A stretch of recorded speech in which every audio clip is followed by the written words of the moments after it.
நீங்கள் இங்கிலீஷ் பேச கற்றுக்கணுமா? அப்போ நான் சொல்கிறது கேளுங்க. இந்த வீடியோவை முழுசாக பாருங்கள்.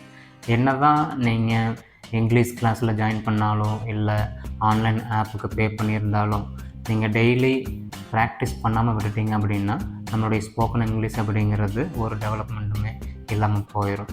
அதனால தான் இங்கே நம்ம சேனலில் உங்களுக்காக அருமையான வீடியோஸு மேக் பண்ணுறேன். ஓகேங்களா?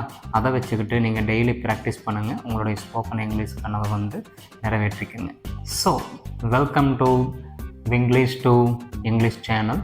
இந்த சேனல் யாருக்கெல்லாம் ஸ்போக்கன் இங்கிலீஷ் அப்படிங்கிறது கனவாகவே இருக்குதோ அந்த கனவை நிறைவேற்றக்கூடிய ஒரு சேனல். அதனால் மறக்காமல் நம்ம சேனலுக்கு சப்ஸ்கிரைப் பண்ணிக்கோங்க, லைக் அண்ட் ஷேர் பண்ணுங்கள்.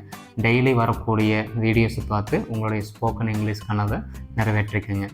Welcome to the first lesson. இன்றைக்கி பார்த்தீங்கன்னா நம்ம இங்கிலீஷில் வெரி ஃபவுண்டேஷன் டாப்பிக்கை பற்றி கற்றுக்க போகிறோம். அது என்ன அப்படின்னா சப்ஜெக்ட் அண்ட் சப்ஜெக்ட் ப்ரோனவுன். இந்த சப்ஜெக்ட் அண்ட் சப்ஜெக்ட் ப்ரோனவுன் அப்படிங்கிறது எதுக்காக நம்ம கற்றுக்கணும் அப்படின்னா, நம்ம ஒரு விஷயத்தை சொல்கிறோம் பேசுகிறோம் அப்படின்னா அதுக்கு சப்ஜெக்ட்டுங்கிறது ரொம்ப ரொம்ப முக்கியமான விஷயம். அதில் சப்ஜெக்ட் அப்படின்னா யார், இல்லை எது, அதை பற்றி பேசுகிறோம் அப்படிங்கிற ஒரு டாபிக். ஓகேங்களா? இப்போ சப்ஜெக்ட் ப்ரோனவுன். இப்போ இந்த சப்ஜெக்ட் ப்ரோனவுன்கிறது தான் ரொம்ப ரொம்ப இம்பார்ட்டண்டான விஷயம். நம்ம எப்பயுமே சப்ஜெக்ட் பற்றி பேசும் பொழுது அதோடைய பேரை ரிப்பீட்டடாக நம்ம யூஸ் பண்ண மாட்டோம். அதுக்கு பதிலாக சப்ஜெக்ட் ப்ரோனவுன் யூஸ் பண்ணுவோம். அதை பற்றி தான் இன்றைக்கி நீங்கள் கற்றுக்க போகிறீங்க. அதை கற்றுக்கிட்டா நம்மளுடைய இங்கிலீஷ் ரொம்ப ரொம்ப ஃப்ளூயண்ட்டாக ஆகும். அது எப்படி அப்படின்னா, ஒரே விஷயத்தை ரிப்பீட்டடாக நம்ம பேசாமல் அதுக்கு பதிலாக நம்ம ப்ரோனவுன் யூஸ் பண்ணுவோம். அதை நீங்கள் கற்றுக்க போகிறீங்க. இந்த ப்ரோனவுன் யூஸ் பண்ணும் பொழுது நானே பல முறை அதை தப்பு பண்ணியிருக்கிறேன். அந்த தப்பு நீங்கள் பண்ணக்கூடாது அப்படிங்கிறதுக்காக தான் இன்றைக்கி இந்த சப்ஜெக்ட் ப்ரோனவுன் டாபிக் ஃபஸ்ட்டு லெசனாக வெரி பேசிக் கான்செப்டாக எல்லாத்துக்கும் சொல்லிக் கொடுக்க போகிறேன். இதை விடாமல் நீங்கள் லாஸ்ட் வரைக்கும் பார்க்கணும்.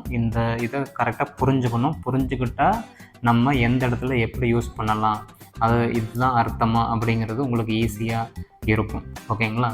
இப்போது சப்ஜெக்ட் ப்ரோனவுன் அதை இதை நான் சொல்லும் பொழுது இதுக்கான அர்த்தங்கள் உங்களுக்கு புரியும். ஓகேங்களா? சப்ஜெக்ட் ப்ரோனவுனில் என்னவெல்லாம் வருது? ஐ ஐ ஐ அப்படின்னா நான் அப்படின்னு அர்த்தம்.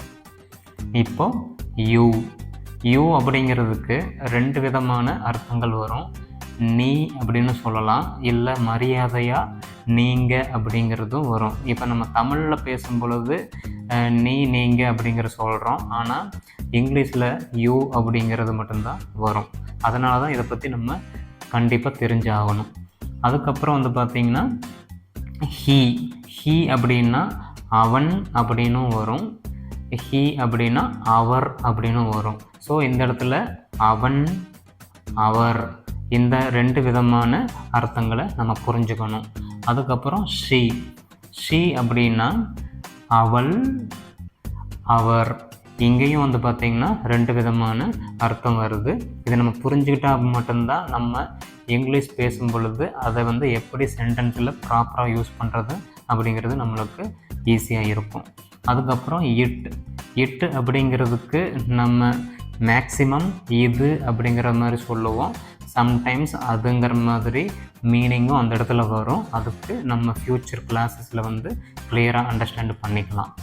அதுக்கப்புறம் பார்த்திங்கன்னா விங்கிறதுக்கும் 2 அர்த்தங்கள் இருக்குது. இதுவே தமிழில் சொல்லும் பொழுது நாம் நாங்கள் அப்படிங்கிற மாதிரி சொல்கிறோமில்ல, அதுக்காக தான் பார்த்திங்கன்னா நாம் நாங்கள். நம்ம எந்த இடத்துல எப்படி யூஸ் பண்ணுறோம் அப்படிங்கிறது ரொம்ப ரொம்ப முக்கியமான விஷயம்.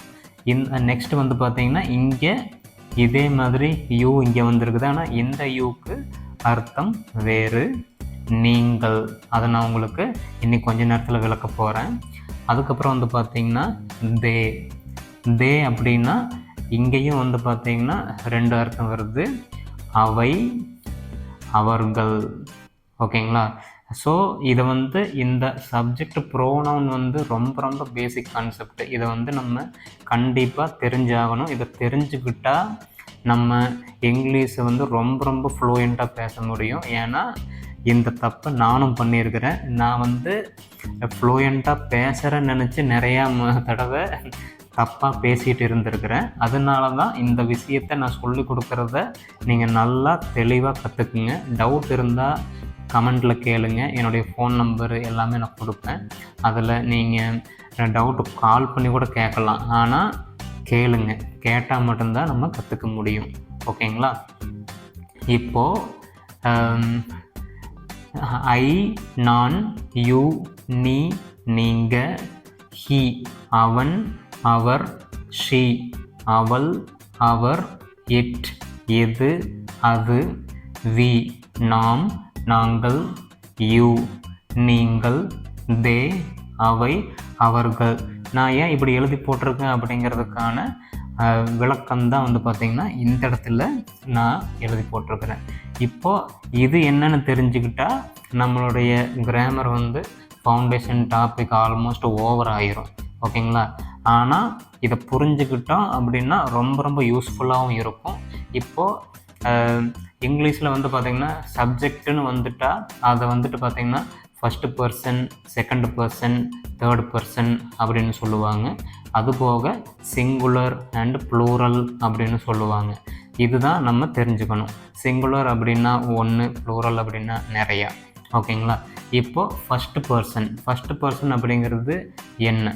ஃபஸ்ட்டு பர்சன் அப்படின்னா இப்போது 2 பேர் பேசிகிட்டு இருக்கிறாங்கன்னு வச்சுக்கோங்க. நான் ஒருத்தர் இருக்கிறேன், எனக்கு முன்னாடி ஒருத்தவங்க பேசுகிறாங்க.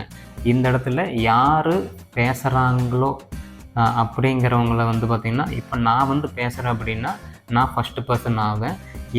என்னைய லிசன் பண்ணுறவங்க வந்து பார்த்திங்கன்னா செகண்ட் பர்சன் ஆயிடுவாங்க. ஓகேங்களா? அப்போது இங்கே வந்து ஈஸியாக நீங்கள் புரிஞ்சுக்கலாம். ஃபஸ்ட்டு பர்சன், அதுக்கப்புறம் பார்த்திங்கன்னா என் முன்னாடி லிசன் பண்ணுறவங்க செகண்ட் பர்சன். அதுக்கப்புறம் தேர்டு பர்சன் என்ன? தேர்டு பர்சன் வந்துட்டு இப்போது நான் வந்து இப்போ செகண்ட் பர்சன்கிட்ட பேசிகிட்டு இருக்கிறேன். இப்போது வேறு யார் இந்த கான்வர்சேஷனுக்குள்ளே இல்லாதவங்களை பற்றி நான் பேசும் பொழுது, இல்லாத ஒரு விஷயத்தை பற்றி பேசும் பொழுது அது வந்து தேர்டு பர்சன் அப்படிங்கிற ஒரு கான்செப்டுக்குள்ளே வந்துடும். ஓகேங்களா? ஸோ இப்போ பேசுகிற ஒரு ஆள் ஒரே ஒரு ஆளாக இருக்கிறதுனால சிங்குலர். ஐங்கிறது நான் மட்டும்தான் வர முடியும். அதனால் ஃபஸ்ட்டு பர்சன் சிங்குலர். அப்புறம் நான் ஒரு பர்சன்கிட்ட செகண்ட் பேசிகிட்டு இருக்கிறேன், ஒரே ஒரு ஆளுக்கிட்ட பேசுகிறேன் அப்படிங்கும் பொழுது செகண்ட் பர்சன் சிங்குலர் ஆயிரும். இதுவே வந்து பார்த்திங்கன்னா தேர்டு பர்சன், நான் வந்து ஒரே ஒரு ஆளை பற்றி பேசுகிறேன் அப்படின்னா அது வந்து ஆணாக இருக்கலாம், பெண்ணாக இருக்கலாம், இல்லை வேறு எதாவது இருக்கலாம்.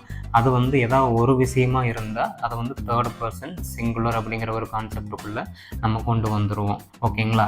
அதுக்கப்புறம் அப்படியே நீங்கள் கீழே வந்தீங்க அப்படின்னா ஃபஸ்ட்டு பர்சன் ப்ளூரல். ஓகேங்களா? இப்போது நான் இங்கே நிற்கிறேன், ஆனால் எனக்கு பதிலாக இப்போது நான் வந்து ஒரு கூட்டமாக நின்று பேசிகிட்டு இருக்கிறேன்னு வச்சுக்கோங்க. ஓகேங்களா? கூட்டமாக நிறைய மக்களோட பேசுகிறேன். அப்போது நான் சொல்ல மாட்டேன், நாங்கள் அப்படின்னு சொல்லுவேன். இல்லை அது எந்த ஒரு டாப்பிக்குள்ளே வருதோ அதுக்கு பொறுத்த மாதிரி மாறும். ஓகேங்களா? அப்போது நாங்கள் பேசுகிறோம், நாம் பேசுகிறோம் அப்படிங்கிற மாதிரி ஒரு கான்செப்ட் வந்துச்சு அப்படின்னா அது வந்து ஃபஸ்ட்டு பர்சன் நிறையா பேர் இருக்கிறதுனால ப்ளூரலுக்குள்ளே வந்துடும். அதுக்கப்புறம் செகண்ட் பர்சன், இப்போ நான் வந்துட்டு இல்லை நாங்கள் வந்துட்டு நிறைய பேர்கிட்ட பேசுகிறோம் அப்படின்னா அது வந்து பார்த்திங்கன்னா செகண்ட் பர்சன் ப்ளூரலாக ஆயிரும். ஓகேங்களா? அதுக்கப்புறம் வந்துட்டு தேர்டு பர்சன் ப்ளூரல். தேர்டு பர்சன்னா இந்த கான்வர்சேஷனுக்குள்ளே இல்லாதவங்க, ஆனால் அவங்க நிறையா பேர், ஒரு ஆள் கிடையாது. இல்லை அது வந்து நிறையா இருக்கிறது ஒரு விஷயம் கிடையாது. அப்படிங்கும்போது அவை, அவர்கள் அப்படிங்கிற மாதிரி கான்செப்ட் வந்துடும். இங்கே வந்து பார்த்திங்கன்னா ப்ளூரல் ஆயிரும். ஸோ இதுதான் வந்து பார்த்திங்கன்னா இந்த கான்செப்ட். இது வந்து வெரி பேசிக் கான்செப்ட். இது வந்து நானே நிறைய தவறுகள் பண்ணியிருக்கிறேன். இந்த தப்பு யாரும் பண்ணக்கூடாதுங்கிற ஒரு காரணத்துக்காக தான் வந்துட்டு இதை ஒரு கான்செப்டாக வச்சு நான் இப்போது உங்களுக்கு சொல்லி கொடுத்துருக்குறேன். ஓகேங்களா? இப்போது இது வந்து உங்களுக்கு புரிஞ்சிருக்கும் அப்படின்னு நான் நம்புகிறேன். புரியல அப்படின்னா நீங்கள் எங்களை காண்டாக்ட் பண்ணி தெளிவுபடுத்திக்கலாம். ஓகேங்களா? First person, second person, third person கான்வர்சேஷனுக்குள்ளே இல்லை. அதுக்கப்புறம் ஃபஸ்ட்டு பர்சன் நிறையா பேர் பேசுகிறவங்க. அதுக்கப்புறம் இல்லை நிறைய பேர் செயலை செய்கிறவங்களாக கூட இருக்கலாம். அதுக்கப்புறம் செகண்டு பர்சன் நிறைய பேர் லிசன் பண்ணுறவங்களாக இருக்கலாம். அப்படி இல்லை நிறைய பேர் ஒரு செயலை செஞ்சிட்ருக்கிறவங்களாகவும் இருக்கலாம். தேர்டு பர்சன் அவங்க இந்த கான்வர்சேஷனுக்குள்ளே இல்லை, ஆனால் நம்ம அவங்கள பற்றி பேசுகிறோம், இல்லை அவைகளை பற்றி பேசுகிறோம். ஓகேங்களா, அந்த மாதிரி கான்செப்ட். இப்போ பார்த்திங்கன்னா சப்ஜெக்ட் ப்ரோனவுன். இப்போது சப்ஜெக்ட்டுக்கு பார்த்திங்கன்னா சப்ஜெக்ட் ப்ரோனவுன் அப்படிங்கிற மாதிரி பல டிஃப்ரெண்ட் டைப்ஸ் ஆஃப் ப்ரோனவுன் நம்ம யூஸ் பண்ணுவோம். அதை ஃப்யூச்சர் கிளாஸஸில் நீங்கள் கற்றுக்க போகிறீங்க. ஏன்னா இதை கற்றுக்கிட்டதுக்கப்புறம் இதை நம்ம வேறு மாதிரி இந்த சப்ஜெக்ட்டுக்கு ப்ரோனவுன் எப்படி வந்துச்சோ அதே மாதிரி டிஃப்ரெண்ட் டைப்ஸ் ஆஃப் ப்ரோனவுனும் நம்ம யூஸ் பண்ணுவோம். அந்த ப்ரோனவுன் நீங்கள் புரிஞ்சுக்கிட்டீங்க அப்படின்னா உங்களுடைய பேசிக் இங்கிலீஷ் அண்ட் அட்வான்ஸ்ட் இங்கிலீஷ் இது ரெண்டுமே கம்ப்ளீட் கிளாரிட்டி ஆயிடுச்சுன்னு ஈஸியாக சொல்ல முடியும். ஏன்னா நான் புரிஞ்சுக்கிட்டதுக்கப்புறம் இது இவ்வளவு தானா, இந்த விஷயத்தை நான் இவ்வளோ நாள் தெரிஞ்சுக்காமல் விட்டேனா அப்படிங்கிற மாதிரி நானே ரொம்ப நாளாக திங்க் பண்ணியிருக்கேன். ஓகேங்களா, ஸோ இதை கற்றுக்கிட்டு உங்களுடைய ஸ்போக்கன் இங்கிலீஷ் அப்படிங்கிறத கம்ப்ளீட் பிரேக் த்ரூ பண்ணிடுங்க.